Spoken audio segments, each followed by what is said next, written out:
Hello everyone students, आज के इस वीडियो में हम सीखने वाले हैं इंग्लिश सेंटेंस और फ्रेजेस।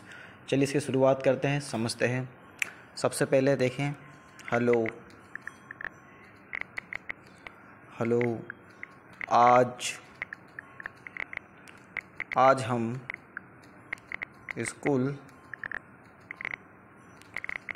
जाने वाले हैं। हेलो, आज हम स्कूल जाने वाले हैं। राइट। हेलो।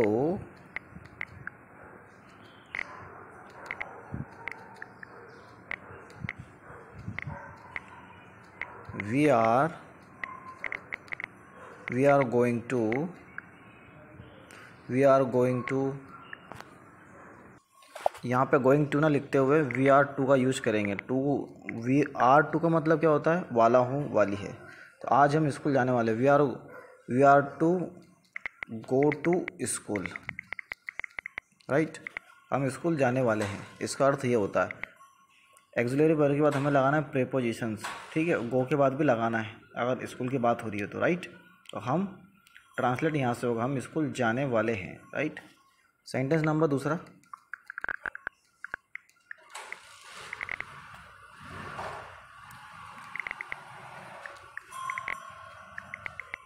फिर हम स्कूल के बाद घूमने जाएंगे।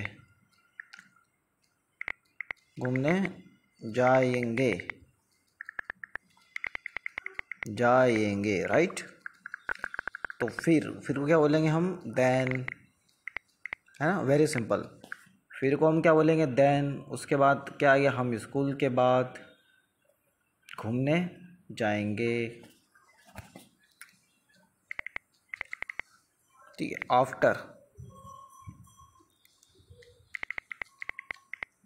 स्कूल, इसको हम इस प्रकार बनाएंगे, we will go to travel after school.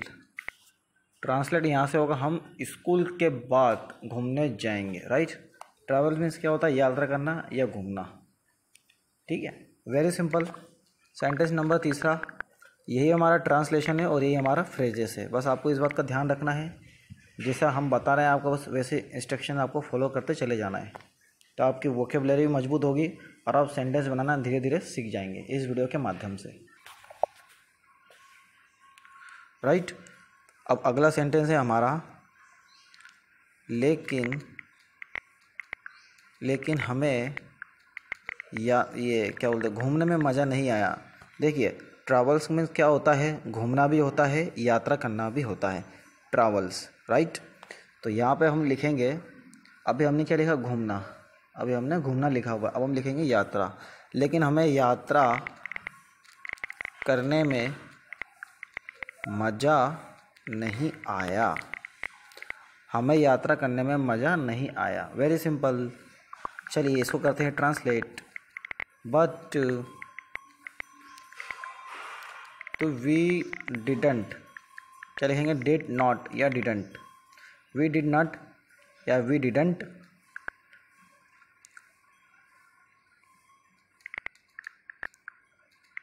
Enjoy. ठीक, आनंद आना या आनंद लेना। ठीक है, टू ट्रैवल। ठीक है, एक मिनट। हमें यात्रा करने में मज़ा नहीं आया या आनंद नहीं आया, या हम इसको इस प्रकार भी लिख सकते हैं, गेट जॉय। ठीक है, जॉय मीन्स क्या होता है? हर्ष, आनंद। हमें यात्रा करने में आनंद नहीं आया या नहीं मिला, बात एक ही है। आएगा तो मिलेगा, है ना। बहुत सारे प्रकार है, सेंटेंस बनाने की विधि है, हम कैसे भी बना सकते हैं इंग्लिश में, लेकिन हिंदी में तो हमें ये जैसा है इस प्रकार लिखना ही पड़ेगा। साथ ही साथ या साथ साथ, बात एक ही है। साथ साथ माय फ्रेंड, साथ ही साथ मेरे दोस्त बोर हो रहे थे, बोर हो रहे थे। साथ ही साथ मेरे दोस्त इस यात्रा में बोर हो रहे थे, है ना, बोर हो रहे थे। अब साथ ही साथ को इंग्लिश में क्या बोलते हैं, साइड बाय साइड भी बोल लो, साइड बाय साइड, या आप बोल लो टुगेदर, टुगेदर, राइट। या आपके अब्रिस्ट, ये 3 वर्ड मैंने आपको बता दिए हैं। ये सब क्या है, सिनोनियम है, ठीक है। एडवर्ब का काम करते हैं। किसका काम करते हैं, एडवर्ब का। ये वर्ब को बताते हैं, काम को बताते हैं कि काम कैसा हो रहा है ना, धीरे धीरे हो रहा है साथ साथ, ठीक है। तो आप चाहो तो साइड बाय साइड भी लिख सकते हो, टुगेदर भी लिख सकते हो और अब्रेस्ट भी लिख सकते हो, लेकिन मुझे क्या लिखना है, साइड बाय साइड, तो मैं साइड बाय साइड लिख रहा हूँ। उसके बाद देखिए आप ट्रांसलेट में क्या और आपको लिखना है, मेरे दोस्त इस यात्रा में बोर हो रहे थे। अब बोर होना एक वर्ब है, चलिए जानते हैं क्या है। तो सबसे पहले माय फ्रेंड वाज आएगा, क्यों आएगा, पास्ट कॉन्टिन्यूस टेंस की बात हो रही है, पास्ट कॉन्टिन्यूस टेंस की बात हो रही है, तो इसमें वाज का यूज़ होगा, राइट। उसके बाद आईएनजी फॉर्म आएगा, वर्ब आएगी, ये हमारी एक्सिलरी वर्ब और हेल्पिंग वर्ब भी कहते हैं। तो my friend was getting bored, चलेंगे गेटिंग बोर्ड, राइट। तो ये जो है गेट बोर्ड, इसका मतलब क्या होता है, बोर होना, किसी चीज़ से बोरिंग होना, तो इसका अर्थ ये होता है बोर होना, ठीक है। तो my friend was getting bored, मेरे साथ ही साथ मेरे दोस्त बोर हो रहे थे, ठीक है। और बस भी चलने लगी, है ना, या बस भी चल रही थी, बस भी चल रही थी, राइट, बस भी चल रही थी, बस भी चल रही थी। उसके बाद, ठीक, उसके बाद, ठीक है, उसके बाद हमने, नहीं, हम एक काम करते हैं, जैसे यहाँ लिखा हुआ है बस भी चल रही थी, राइट। उसके बाद, ठीक है, हम में से एक ने गाना गाया। अब इसको कैसे बोलेंगे, हम में से एक ने गाना गाया, एक ने गाना गाया, राइट। चलिए ऐसा करते हैं ट्रांसलेट। तो बस चल रही थी, क्या हो गया, द बस वाज अल्सो, आप भी का मतलब भी जानते हैं, अल्सो होता है और टू भी होता है, ठीक है। The bus was also running, ठीक है। बस क्या है, चलते दौड़ लगाती है, तेज़ चलती है, ठीक है, फास्ट चलती है, तो सिंपल सी बात है, दौड़ लगाती है। ट्रेन भी है तो दौड़ लगाती है, the train was running, the car was running. तो आप इसको इस प्रकार से कहोगे। यहाँ पे क्या कॉमा है तो आपको कॉमा लगाना। अब उसके बाद तो इंग्लिश में क्या बोलते हैं, देयर आफ्टर, ठीक है, देयर आफ्टर, राइट। बट अब क्या लिखा हुआ है, हम में से एक ने गाना गाया। अब आप इसको कैसे बोलोगे, वेरी सिंपल है, अगर आपने ध्यान दिया होगा तो वन ऑफ अस, ठीक है, हम में से एक, ये आपने देखा होगा, पढ़ा होगा कहीं यूट्यूब पे भी आपने पढ़ा होगा, या आपके सर मैडम ने आपको बताया होगा, हम में से एक, है ना, या बोथ ऑफ यू, आप दोनों, है ना। तो इस तरह के ये जो है वर्ड्स, बस इसका हमें ध्यान रखना है। तो क्या लिखा हुआ, हम में से एक ने गाना गाया, तो वन ऑफ अस सिंग सेंग संग। अब पास्ट की बात हो रही है ना, पास्ट इनडेफिनेट, ठीक है, जो काम हो चुका है। तो वन ऑफ अस, अब सिंग सेंग संग होता है, वर्ब का फर्स्ट फॉर्म सिंग, सेकंड फॉर्म होता है क्या, सेंग, थर्ड फॉर्म क्या होता है, संग। तो हमें सेकंड फॉर्म लगाना है, सिंग सेंग द सॉन्ग। लेकिन यहाँ पे क्या एक की बात हो रही है, एक, हम में से एक ने गाना गाया, आ सॉन्ग, हम में से एक, अब एक गाना गाया तो एक ही गाना गाएगा, तो सॉन्ग हो गया। या मैंने आ लगाया, दा का यूज़ नहीं होगा, एक व्यक्ति गाना गा रहा तो एक ही गाना गाएगा, है ना, सब साथ में तो गाने वाले हैं नहीं। The bus was also running, there after, उसके बाद हम में से एक ने गाना गाया, राइट। ये हमारा इतना काम हो गया।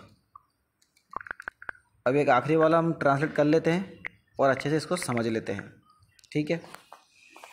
लेकिन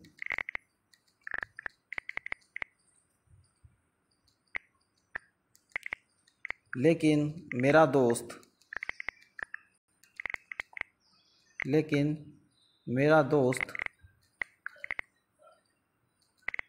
उसी समय हर बात में जिक जिक करने लगा। जिक, वो कहते हैं ना जिक जिक मत करो, तो जिक जिक, ठीक है, जिक जिक करने लगा। Very simple. चलिए अब यह आखिरी वाला हम कर लेते हैं ट्रांसलेट, इसको समझ लेते हैं। लेकिन तो क्या लगाना, बट, ठीक है। बहुत आराम से बताऊंगा, बहुत स्लो मोशन में आपको बताऊंगा ताकि आप आसानी रूप से समझ पाए। मेरा दोस्त उसी समय हर बात में झिझक करने लगा। तो माई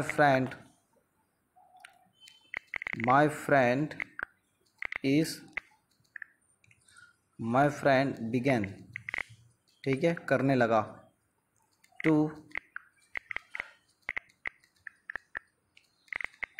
nagging about everything of this time, right, ठीक है। तो बट जो लिखा हुआ हमने, लेकिन हो गया माई फ्रेंड बिगेन, ठीक है। कोई हम शुरू करते ना, जैसे हम कहते हैं ना, वो शुरू करने वाला, बोलने वाला, जाने वाला है, ठीक है। तो लगा लिया लगी, तो उस सेंस में हम बिगेन का यूज़ करते हैं। इसके बाद हमारा ये जो है I am beginning to speak English, तो ये जो हमारा है यहाँ पे ये आईएनजी फॉर्म आता है, बट इस सिचुएशन के हिसाब से यहाँ पे नेग आएगा, राइट। वेरी सिंपल, ठीक है। और अबाउट एवरीथिंग, जिग जिग करना, तो नेक अबाउट एवरीथिंग का मतलब क्या होता है, हर बात में जिग जिग करना। ऑफ दिस टाइम, इसी समय, उसी समय, तो दैट टाइम आएगा, ठीक है। उसी समय के लिए क्या आएगा, अच्छा, दैट टाइम तो हम लिखते ही हैं, बट एक चीज़ और मैं आपको बता दूं, हम थोड़ी नई चीज़ यूज़ करते हैं इंग्लिश। एक सेंटेंस और है, जैसा कि देन एंड देयर, आप चाहो तो ये लिख दो या दैट टाइम, ठीक है। दोनों में से आप कुछ भी लिख सकते हो, लेकिन बट मैंने ये यहाँ लिखा हुआ है देन एंड देयर, उसी समय, राइट। यहाँ पे टाइम का यूज़ नहीं होगा, ये हमारी एडवांस इंग्लिश है। अभी हम बेसिक पे चल रहे थे, कुछ मैंने इसमें एडवांस चीज़ ऐड करी है, ठीक है, ताकि आप स्पोकन इंग्लिश आराम से सीख पाओ और इसका ट्रांसलेशन आप आसानी रूप से कर पाओ। तो आशा करता हूँ मेरा वीडियो आपको पसंद आया होगा। और मेरा वीडियो आपको पसंद आए तो आप तहे दिल से करिए सब्सक्राइब, ताकि आने वाला बेल आइकन आपको टाइम टू टाइम इस वीडियो के माध्यम से, इस यूट्यूब के माध्यम से मिल जाए। कल मिलते हैं एक नए टॉपिक के साथ, एक नए अंदाज में, right. Thank you so much for watching my video.